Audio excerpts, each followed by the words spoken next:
3, 2, 1. Open the justice.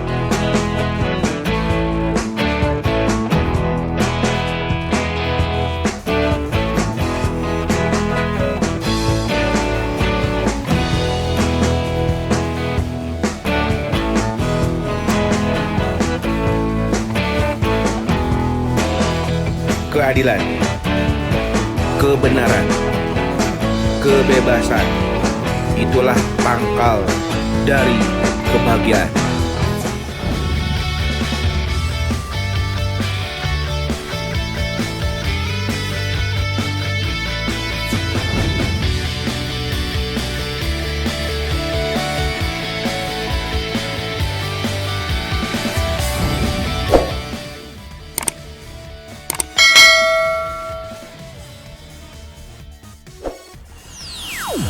Oke, Kang Bro, Entesis, udah clear semuanya bahwa unit kendaraan di jalan nggak bisa diambil sepihak.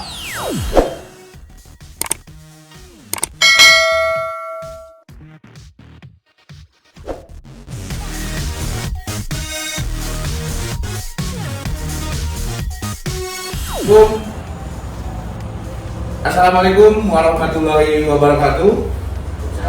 Waalaikumsalam warahmatullahi wabarakatuh. Apa kabar semuanya? Kang Bro, Entesis kembali bersama WM Advokat Podcast Open the Justice. Nah, tentunya hari ini saya bersama milenial advokat muda yang kita banggakan.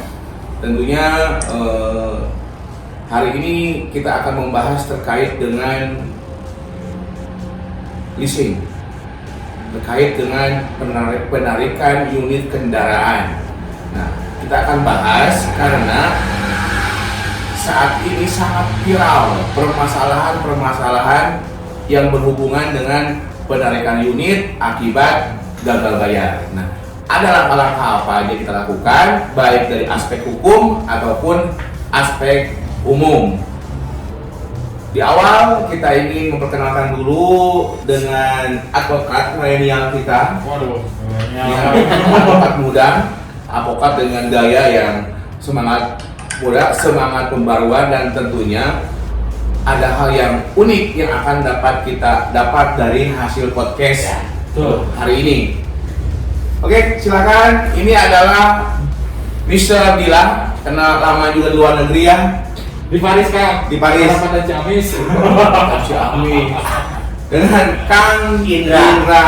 Nah, Kang Indra yang saya tahu adalah sama seperti saya, berprofesi sebagai advokat, seorang lawyer, seorang pengacara, advokat lawyer itu sudah undang-undang sejajar dengan penegak hukum lainnya, baik dari kepolisian, jaksa, hakim, advokat sebagai penegak hukum. Nah, hari ini sebelumnya izinkan saya untuk podcast untuk membahas terkait dengan isu-isu yang sekarang banyak terjadi akibat permasalahan pandemi Corona-19 yang akhirnya dengan permasalahan perekonomian yang mengakibatkan terjadi gagal bayar, terjadinya uang prestasi gitu kan. Nanti mengakibatkan permasalahan-permasalahan yang timbul. Nah, kita ingin sharing, kita podcast hari ini adalah untuk membahas tersebut. Siap, Bang? Siap, apa? Siap, Kang Bro? Siap, izinkan minum ya, Kang. Oh, silakan. Dibuka aja, Kang. Maskernya belum dibuka. Gitu. Haus. Nah, apa? harus menggunakan masker, kita harus mengikuti protokol kesehatan dimanapun berada. Tadi sebelum masuk ke ruangan, kita menggunakan sanitizer, kita menggunakan masker. Dan untuk diskusi hari ini, ruangan ini udah steril kan, aman, jadi dibuka aja, biar apa? Biar suaranya indah terdengar. Betul. Oke, silakan perkenalkan Bro, karena apa? Belum kenal siapa ini Mr. Dila dan Kang Indra. Silakan Kang Indra. Nama saya Indra Lesmana. Ya. Lahir di Bandung. Penyanyi Bang. Bisa dibilang begitulah. Saya lahir di Bandung. profesi saya advokat ataupun lawyer, Ya. gitu kan. Saya orang USA yang Ya. alias kurang Sunda asli, gitu sih. Orang USA, kurang Sunda asli. Oke. Bisa bilang. Assalamualaikum warahmatullahi wabarakatuh. Nama saya Aldila Yoga kan. Aldila Yoga. Status Status masih single kan. single. Milenial muda, milenial yang semangat, masih single. Biasanya sih panggilannya Dila kan. Gila. Kadang suka terbalik sama cewek. Ini teh Dila cowok apa cewek? Nah, Single atau ngaku? bukan. Oh. Single. Oh, single. Bukan ngaku, maaf. Bisa digarisbawahi underline single. Oke, Single. jomblo ya. Nah, lahir di Bandung kan. Siap. Lahir di Bandung. Kebetulan profesi saya saat ini adalah sebagai seorang advokat sama dengan Pemda. Ya. Kita juga bareng kan. Sama kalian juga. Ya. Ya. Insya Allah untuk permasalahan hukum yang akan Teteh alami atau mau didiskusikan bisa nanti di channel YouTube ini kan ya. Siap. Jadi di podcast WM Advokat. Oh. Jadi tadi Kang Dila asli Tulen, Jejaka Sunda, masih single. Kang Indra sudah gak single. Kenapa? Udah punya pacar katanya. Kenapa? ini kan Pak, single dalam artian itu belum menikah kan? Belum menikah. Bukan berarti tidak punya pacar. Oh, punya pacar. Punya dong. Punya. Kan? Punya. Udah punya istri kan? Hah? Istri. Istri. Ya. Tahun ini mah single karena belum menikah dan terpayu dia. Oh, oke, siap. Ya, brosis and semuanya kita sudah dibahas di awal bahwa dengan pandemi ini banyak permasalahan di lapangan. Masyarakat sedang menggunakan unit kendaraan. Mungkin saya ingin minta pendapat dari segi aspek hukum, Mr. Dila. Jadi memang kan saat kondisi corona sekarang ini berdampak ekonomi sangat besar ya. Iya. Kalangan Gen Z ataupun sampai kalangan yang ya ibaratnya kurang mampu seperti itu kan. Itu semua terimbas kan. Apalagi tadi kalau berbicara tentang perkreditan kan. Kendaraan ini mobil ataupun motor. Nah, akibat dari adanya kondisi ini yang akhirnya timbul lah tadi kalau kata penarikan di jalan gitu kan yang tidak legal bayar seperti itu.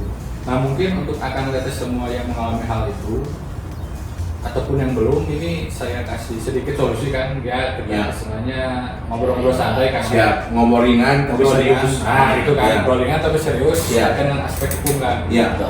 Mungkin yang pertama bisa akan kita lakukan adalah ketika belum didatangi, sudah telat bayar tapi belum didatangi oleh debt collector gitu. Nah, Ya. itu mungkin akan teteh yang ada di rumah ini mungkin segera bisa datang ke kantor leasing yang memang memberikan Jaminan kredit. tersebut, minta Restrukturisasi.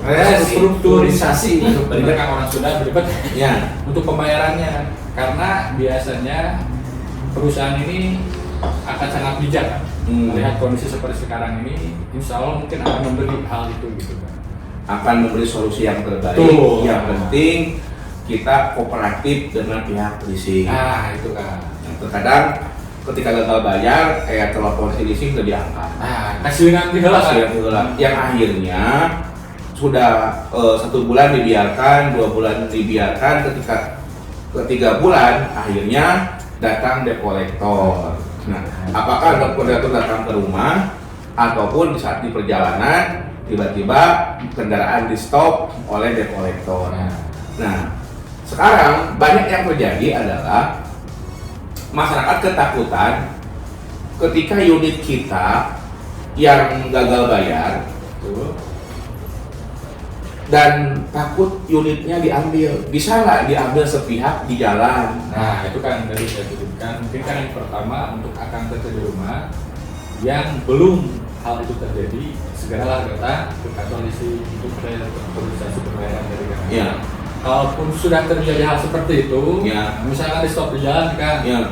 nah akan teteh mungkin yang pertama bisa yang akan teteh akan lakukan adalah pertama mungkin cari tempat terdekat untuk ngobrol dengan leasingnya. Siap. Jadi misalkan kalau mau diambil tahan dulu ke si kolektornya, coba dibicarakan dengan baik. Misalkan kalau ada di tengah jalan, coba ke pinggir dulu. cari tempat enak untuk ngobrol. Ya. Tapi di situ jangan diserahkan, maksudnya kan. Itu untuk ngobrol dulu saja, ngobrol dalam artian akan teteh coba tanyakan kepada debt collectornya apakah ada surat kuasa atau surat tugas. Ya. Secara administrasinya tentang objek pembiayaan ini apakah sudah didaftarkan oleh ke fidusia gitu kan. Oke. Biasanya kalau yang sudah didaftarkan itu ada sertifikatnya kan. Ada sertifikat fidusia. Fidusia. Wajib itu kan? Wajib, karena Iya. menurut undang-undang fidusia itu wajib kan. Siap. Wajib didaftarkan dan itu oleh undang-undang fidusia kan. Iya. Terus untuk keputusan menteri pun wajib didaftarkan setelah 30 hari itu. Oke. Jadi fidusia itu wajib dimiliki oleh pihak-pihak yang terkait dengan leasing dan wajib terdaftar juga di OJK ya. Betul. Iya. Oke, jadi ketika kita ada debt collector yang tengah jalan menghadang, pastikan ngobrol dengan baik, pastikan data dokumen itu dipastikan benar. Setelah itu diskusi dengan baik. Ya, betul. Apa deadlock kan? Nah, misalkan setelah dicek ternyata ada kan, debt collector ini mempunyai surat-surat tersebut, tapi tetap Ada fidusianya, ada semuanya. ada semuanya, tapi si debitur ini tidak mau menyerahkan. Ya, Nah, itu ada solusi lain kan, biasanya dalam hal itu. Misalkan kalau memang si debitur ini tidak mau menyerahkan, ya, itu bisa dibicarakan kan, bicarakan dengan baik-baik. Karena begini kan, untuk hal ini kan kemarin ramai kan ya tentang putusan MK kan, betul. putusan MK yang berkaitan dengan masalah penarikan di jalan ini. Yang bulan Januari tahun 2020 Ah, betul kan. Iya. Itu kan menganggapnya bahwa masyarakat ini yang namanya leasing ini tidak bisa mengambil secara sepihak. Oke. Nah, hal itu salah kan? Iya. Sebetulnya hal itu tuh tidak serta-merta seperti itu. Itu bisa saja dilakukan oleh leasing. Iya. Karena dilihat juga kan Isi fidusianya. isi fidusianya. Kalau misalkan tadi ada fidusianya nih, nah sama si debitur ini dilihat juga isi fidusia ini apakah mencantumkan tentang cedera janji atau tidak. Kalau tidak dicantumkan, itu tidak bisa kolektor. Kalau tidak ada cedera janji, maka debt collector tidak bisa mengambil sepihak di perjalanan atau jalan. Tapi kalau ada, berarti diperbolehkan. Diperbolehkan, hak eksekutorialnya masih melekat. Oke, berarti kita harus belajar ketika kita mau akad, harus memastikan dulu Betul kan? tercantum tidak Nah, itu kan. terkait dengan masalah eksekusi di lapangan, terkait dengan uang prestasi yang berhubungan dengan pembayaran. Jadi kalau tidak ada poin itu, maka tidak bisa dieksekusi. Betul. Harus ada keputusan Pengadilan. Jadi sebelum putusan ini keluar, mungkin ada beberapa, ya kalau jumlahnya saya kurang hafal kan ya. Ya. Tapi mungkin ada beberapa perusahaan di sini yang memang biasanya tidak mencantumkan di perjanjian fidusia itu untuk cedera janji itu kan. Oke. Makanya ketika untuk eksekutorial itu adalah dukut karena ada putusan MK. Oke. Harus melalui penetapan pengadilan kan gitu kan, putusan pengadilan. Wajib ada keputusan pengadilan. Kalau tidak ada tadi ya catatannya dengan tidak adanya Klausul cedera janji. Cedera janji. Nah, gitu kan. Terus mungkin yang kedua dari putusan MK tersebut adanya poin dengan sukarela kan. Kalau yang namanya debitur ini tidak mau memberikan dengan sukarela itu tidak bisa. Karena gini kan, nggak boleh maksa gitu ada kan. maksa berkaitan dengan hal itu. Biasanya di lapangan terjadinya banyaknya si kolektor ini tidak ada, bukan tidak ada ya. Maksudnya tidak ada Oknum. etika, oknum Iya. kolektor ini tidak punya etika dalam artian Penekanan. kasar. Sebetulnya yang namanya debitur ini paham betul sebetulnya dia ini sudah melakukan kesalahan. Iya. Tapi bagaimanapun caranya, Ya. dia adalah konsumen, dia harus dilayani dengan baik. Oke. Itu sih sebetulnya. Jadi ketika kita sebagai debitur memastikan surat penyuratnya, kalau memang ada perbuatan yang kasar ataupun perbuatan yang tidak mengenakan dari debt collector, kita punya hak untuk meminta dokumen-dokumen. Kalau tidak ada dokumen-dokumen yang pasti, masih ada penekanan, Maka Bapak Ibu solusinya bagaimana Pak? Nah, misalkan kalau Nggak ada fidusianya, udah gitu cuma ada surat kuasa aja, tapi maksa. Nah, kalau seperti itu kita bisa datangi kepolisian terdekat kan? Iya. Kita bisa minta bantuan kepolisian atau masyarakat terdekat karena memang secara aturan kolektor ini tidak memenuhi aturan tersebut. Jadi memang hak eksekutorialnya tidak ada. Oke, jadi ketika ada permasalahan unit udah diambil paksa, langsung bikin pelaporan kepada kepolisian. Pelaporan apa? Nah, ini kan sebelum diambil nih, Iya. coba kita datangi unit kepolisian terdekat sebelum Iya. diambil, Iya. ataupun masyarakat terdekat. Tapi kalau sudah diambil, langkah hukumnya yang pertama adalah bisa melaporkan, bisa memediasi dulu kan, memediasi kepada pihak leasing Iya. terkait penarikan tersebut. Iya. Karena sudah secara paksa dan tidak prosedural. Oke. Yang kedua, kalau itu mentok, ini ada yang namanya laporan polisi kan. Oke. Laporan polisi di sini bisa dikategorikan ke dalam pasal 72 yaitu penggelapan. Perampasan juga. Maaf, bukan Iya. penggelapan, perampasan kan. Iya. Perampasan. Oke. Kalaupun itu sudah dilakukan, nah bisa juga dilakukan yang lain yang gugatan perdata. Gugatan perdata ataupun gugatan pidana. Oke, jadi ketika ada perampasan dan ketika ada pidana, di sana tentunya kita punya langkah-langkah pelaporan apabila kendaraan Anda diambil secara paksa. Kenapa? Gitu kan? Karena yang kita takutkan yang mengambil ini adalah oknum yang tidak memahami aturan. Nah itu kan. Atau melanggar aturan yang sudah dikeluarkan oleh MK. Nah saya yakin debt kolektor yang ada di Indonesia soleh-solehah baik-baik. Betul, Jadi, saya setuju kan. nah dalam artian yang namanya oknum selalu ada yang memanfaatkan kondisi yang ada. Bahkan istilahnya kami di sini ingin menyampaikan kepada masyarakat, kepada Akang, Bro dan Tesis, pastikan bahwa ketika ada terjadi perampasan, lakukan segera pelaporan kepada pihak kepolisian buat LP. Nah, yang kedua, apabila tidak memahami aspek ini, Kang Bro dan Tesis bisa mendatangi kantor hukum advokat di seluruh Indonesia untuk meminta pendampingan, untuk mendapatkan keadilan, setidaknya mendapatkan knowledge lebih jelas terkait permasalahan yang di lapangan. Nah, mungkin itu yang terkait dengan pengambilan paksa. Nah, sekarang saya sebagai pemilik unit, saya gagal bayar. Akhirnya saya menggadaikan unit yang saya lakukan, misalkan ke Kang Indra, saya perlu duit, Banyak kan itu kan. boleh nggak? Nah itu kan berkaitan dengan undang-undang. Itu di undang-undang fidusia itu di pasal 23 itu dibolehkan. Itu harus ada persetujuan dan secara tertulis kan dari polisi. Oke, jadi kalau kita menggadaikan unit kendaraan digadaikan sesuai dengan aturan fidusia itu nggak boleh. Itu secara Kalaupun mau ada pengajuan tertulis dan disetujui oleh pihak leasing. Nah, anggap saya udah kadungkan. Saya kan nggak ngerti, nggak paham nih. Tiba-tiba saya gadaikan. Nah, bagaimana biar saya tidak terjerat dengan kan Kang Indra itu masuk ke ranah penada, gitu kan? Saya melakukan penggelapan, itu kan maksudnya ke ranah pidana. Nah, biar saya aman, agar tidak terjadi permasalahan itu dan sudah saya lakukan, tapi belum ada pelaporan dari pihak leasing, bagaimana saya melakukan solusi apa? Bagusnya untuk AKN PT yang sedang mengalami hal tersebut, nah mungkin tadi bagaimana nih kalau sudah kaduhung katanya kan? Ya. Terlanjur apa?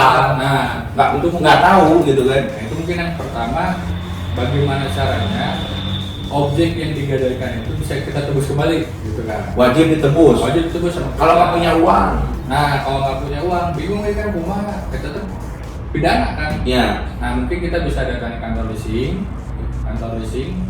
untuk membicarakan dan memediasi kan. Yang penting ada unitnya. Nah, tapi dengan catatan biasanya kalau kantor leasing ini untuk mediasi ini ya unitnya di mana? Ya.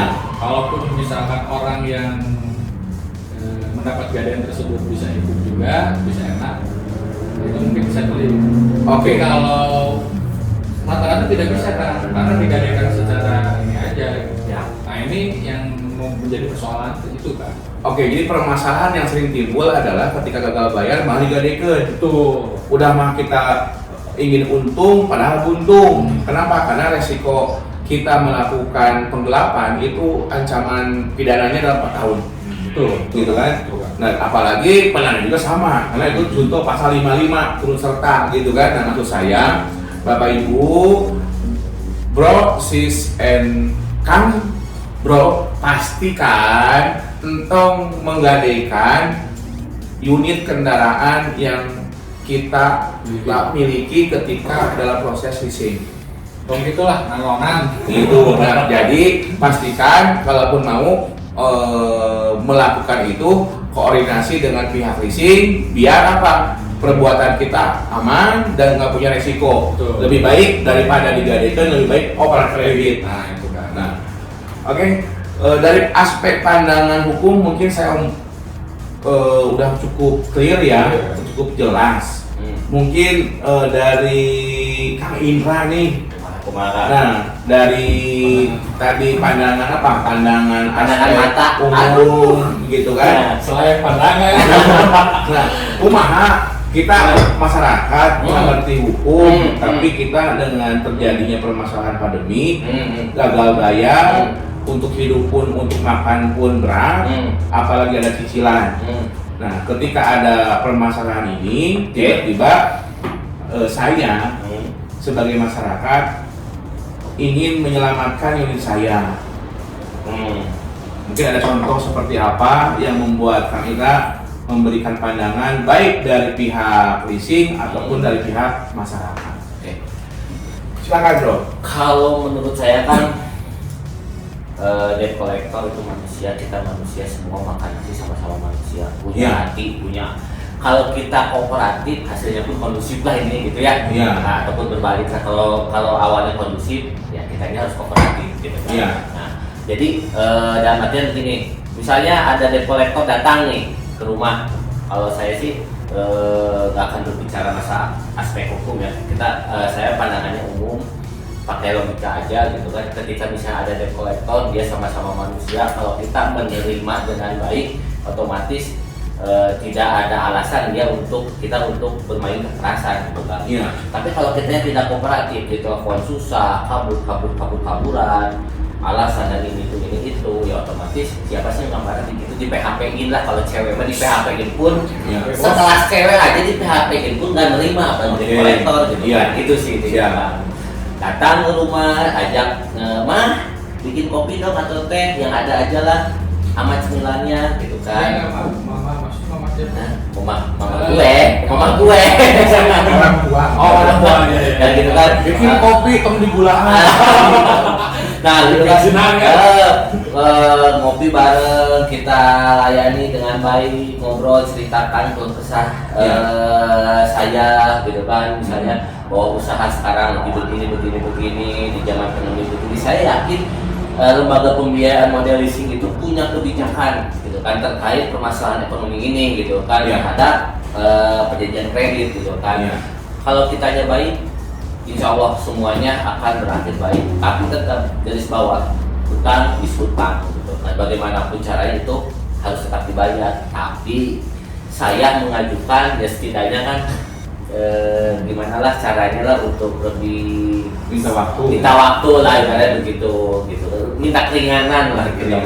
Itu sih kan sebetulnya. Oke, ketika debt collectornya tidak kondusif, kita udah mengajukan dengan bahasa yang baik, menyampaikan keadaan yang baik, tapi dapat mohon maaf saya tarik kendaraannya. Nah, ini sih itu maksudnya dilema sih sebetulnya. Kita sebagai masyarakat yang awam hukum seharusnya balik lagi ya apa yang sudah dijelaskan Mr. Dila gitu kan, kita harus lebih paham tentang hukum gitu kan. Tataran hukumnya kita harus paham. Selain misalnya tentang fidusianya, kita harus paham apakah di fidusianya ada citra janji atau tidak, itu kan kita harus paham. Kita sebagai konsumen harus peka terhadap hukum gitu kan. Jangan sampai kita sebagai konsumen dengan uang DP 500.000 isukan motor datang ke imah bulan harus dijaban debt collector kan gelo oge. Datang ke imah adalah artinya datang beli Ah. motor hari ini DP 500.000, datang ke rumah motornya itu nggak masuk akal. Iya. Itu maksudnya ya? Ya. Ini tuh bahasa Sunda. Bahasa Sunda. Kalau di USA kan? USA bahasa Sunda asli ya. Asli. Iya. Gitu, jadi kita juga sebagai masyarakat harus paham masalah hukumnya gitu Iya. kan. Terus tapi kalau misalnya kita sudah paham masalah hukum itu yang sudah dijelaskan Ustaz Dila tentang putusan MK itu kan jelas di situ kalau misalnya dalam klausul perjanjian fidusianya misalnya tidak ada yang membahas masalah cedera janji, nggak boleh kan ya? Nggak boleh. Tapi kalau misalnya ada, ya kita harus secara sukarela menyerahkan motor tersebut gitu kan. Ya. Tapi pada prinsipnya jika kita tidak ingin menyerahkan pun tidak apa-apa asal kita kooperatif kan. Kalau kita kooperatif misalnya mabang gitu kan, datanglah ke rumah atau besok saya janji besok datang ke maaf kalau di situ nggak datang saya besok ke kantor abang gitu, saya akan ngeberesin masalah ini. Ya. Ngeberesin kan ngeberesin dengan abang gitu kan. Ya. Cuman dengan pihak leasing kita meminta keringanan gitu. Ya. Ya, saya yakin pasti dikasihkan. Yang penting kita kooperatif. Kooperatif. Kalaupun ada telepon dari pihak leasing Angkat aja, jangan angkat. gitu kan. Kalaupun dibilang harus dibayar ya tinggal disampaikan. Bisa sampaikan gitu kan. Nah, entong ngalungin. Nah, itu Ditelepon ke diangkat. ya. Didatangan. Aku disebutkan ke pemajikan. Oh, Nah, ini gitu. inti poinnya adalah Nah. kooperatif Kooperatif. akan mendapatkan solusi. Ya. Nah, kalaupun ada pihak oknum debt collector yang mau mengambil unit, nggak bisa sepihak, karena harus ada yang berhubungan dengan harus ada fidusianya, harus jelas isinya, Ya. apakah sudah memenuhi aspek-aspek unsur-unsur data yang jelas. Betul. Ketika udah jelas, ya kalau kita dicek data aya, surat aya, aspeknya udah benar, ya kalaupun unit itu diserahkan dengan sadar, kita punya kesempatan berikutnya. Ketika pun dilelang, itu ada aturan mainnya. Betul. Semuanya dijelaskan dalam fidusia. Betul. Oke? Ya. Kang Bro, entesis, udah clear semuanya bahwa unit kendaraan di jalan nggak bisa diambil sepihak oleh pihak debt collector, ya, sesuai dengan keputusan MK. Tapi lihat dulu isi fidusianya. Nah, yang berikutnya lagi adalah perbanyak ngobrol, diskusi, kooperatif, biar pihak leasing memberikan kemudahan-kemudahan, solusi-solusi. Jangan sampai kita mempertahankan sebuah unit, tapi malah kita punya risiko masalah hukum. Debt collector melakukan penarikan unit secara paksa, itu pun tidak bisa. Itu pun melakukan perbuatan melawan hukum, Betul. perampasan. Nah, jangan juga kalaupun ada yang terjadi mengiming-imingi menawarkan unit untuk digadai, jangan mau menerima karena itu pun ada resikonya. Kalau open kredit harus resmi. Ya. Oke? betul. Ya. Satu lagi Kang. Siap. Jadi kita juga sebagai masyarakat ini kan ya, biar tidak terdapat hal seperti ini gitu. Kita juga harus memikirkan kemampuan kita Kang. Jangan sampai kita gini karena gaya gitu kan, kita ingin hayang boga unit kendaraan, Ya. kemampuan orang ngeredit motor saya nggak akan nyebut merek ya Kang ya, Ya. misalnya motor Matic yang 110 cc gitu Ya. kan, tapi saya jadi ngeredit motor Matic yang 250 cc. Oh, apa menyebut merek? Nggak nyebut merek. Iya, nggak apa-apa Kang. Saya juga nggak nyebut merek. Nah. Misalkan mereknya teh Honda CBR. Oh, nah gitu. Jadi dia Saya nggak bilang Honda CBR. Ah. Terus misalkan motornya kan Mio, mampu na 125 cc Mio. Saya nggak nyebut merek Mio ya. Mulina anu X-Men. X-Men. saya nyebut merek Atau yang kreditnya Honda Karisma, kemampuan Karisma jadi nate Honda non Kawasaki ZX anu 4 silinder, 4 silinder. kan gitu kan, jadi memberatkan kita jadi diomongin kayak hasilnya kan. Jadi Gitu. belilah unit kendaraan ataupun kita mau melakukan kredit leasing sesuai dengan kemampuan. Betul. Tapi sebaik-baiknya membeli unit kendaraan itu dengan cash. Jadi lebih baik apa? Kita mencari, berikhtiar, berusaha, nabung, udah terkumpul baru beli. Betul. Biar terlalu masalah. Iya. Betul Kang. Motor juga udah murah dah tuh. Motor second mah kalau ada rezeki nanti bisa naik kelas kan? Iya. Pakaian 5 juta juga cukup. Iya. Satu lagi Oke. satu lagi pesan untuk akang teteh di rumah, perbanyak kolaborasi, kurangi perselisihan. Ya. Jadi lebih baik kita berselisih dan salah. Lebih baik kita berkolaborasi kan. Jadi lebih baik hindari perselisihan, perbanyak kolaborasi. Pastikan bersama WM Advokat kita akan membahas hal-hal yang lagi ramai, yang lagi hit.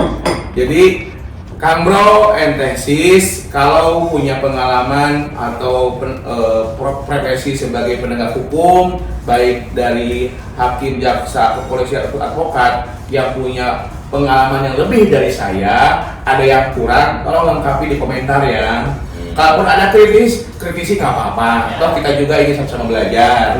Nah, bagi Kang Bro Entesis yang punya permasalahan hukum atau ada yang kurang jelas, tinggal isi di bawah. Nanti ada komentar, isi komentarnya apa saja. Nanti kita akan bantu jawab di podcast berikutnya. Nah, dan jangan lupa di ujung acara ini saya akan tutup dengan ucapan wassalamualaikum warahmatullahi wabarakatuh. Jangan lupa like and subscribe. Halo, assalamualaikum warahmatullahi wabarakatuh. Perkenalkan, nama saya Aldila Yoga. Karena kita sedang ada pada saat fase pandemi corona COVID-19, kita harus taat dengan aturannya. Kenapa saya memakai masker? Tapi dibuka dulu sedikit nggak apa-apa ya, supaya jelas. Oke. Untuk teman-teman semua, jangan lupa like dan subscribe di channel YouTube saya, Aldila Yoga. Jangan lupa juga di komen supaya channel ini menjadi motivasi ataupun menjadi edukasi bagi teman-teman semua, bagi akang teteh semua. Oke, terima kasih ya. Assalamualaikum warahmatullahi wabarakatuh. Assalamualaikum warahmatullahi wabarakatuh. Perkenalkan, nama saya Indra. Profesi saya sebagai lawyer ataupun advokat. Mohon maaf ya, di kala pandemi gini saya pakai masker soalnya protokol kesehatan. So jangan lupa stay safe, stay healthy, and social distancing. Oke? Jangan lupa like, subscribe Indra 03. Beri komen di bawah ini biar saya tampak lebih keren.